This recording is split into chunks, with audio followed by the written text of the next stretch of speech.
সাভারের জাতীয় স্মৃতিসৌধের প্রধান ফটক থেকে শহীদ বেদি পর্যন্ত বাহারি ফুলের বাগান সেজেছে নান্দনিক সাজে। শহীদ বেদির পরই পুকুর ও সৌধ মিনার যেন জানান দিচ্ছে ৫৪তম বিজয় দিবসের আনুষ্ঠানিকতার। একদিন পর মহান বিজয় দিবস এ উপলক্ষে সাভার জাতীয় স্মৃতিসৌধের ৮৪ একর চত্বর জুড়ে শেষ হয়েছে পরিচ্ছন্নতা ও সৌন্দর্য বর্ধনের কাজ। পায়ে হাঁটার পথে লাল ইটের হেরিংবন প্যাটার্নে সাদা রঙের আঁচড়ে ফুটে উঠেছে শুভ্র ও মনোমুগ্ধকর আভা। পাল্লা দিয়ে সৌন্দর্য বর্ধনে কাজ করেন বাগান মালিরা। মহামান্য রাষ্ট্রপতি এখানে ফুলের শ্রদ্ধা জানাতে আসবে, আমাদের দেশের বাহিরের অনেকেই আসবে ফুলের শ্রদ্ধা জানানোর জন্য।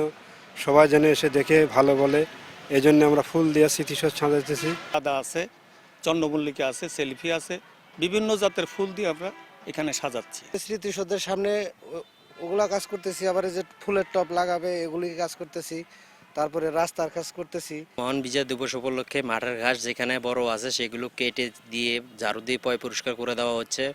আপনাকেই বলছি, ইন্স্যুরেন্স করলে সিটিতে সুরক্ষা পাবেন নিশ্চিত। আমরা এই যে কাজ করে পয় পরিষ্কার রাখি। সংশ্লিষ্টরা বলছেন, মহান বিজয় দিবস উপলক্ষে প্রায় ১ মাসের প্রস্তুতি শেষ।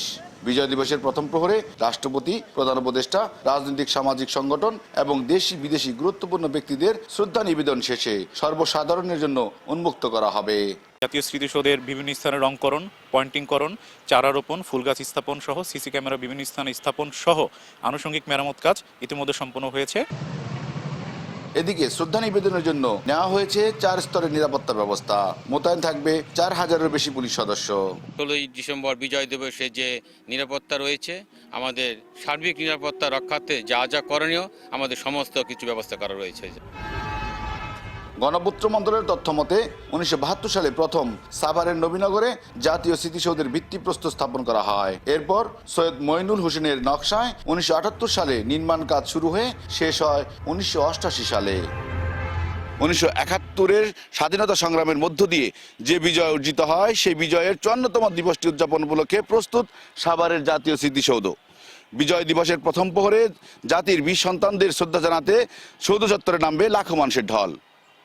সাভারের জাতীয় স্মৃতিসৌধ থেকে মুজাফফর হোসেন জয়, সময় সংবাদ।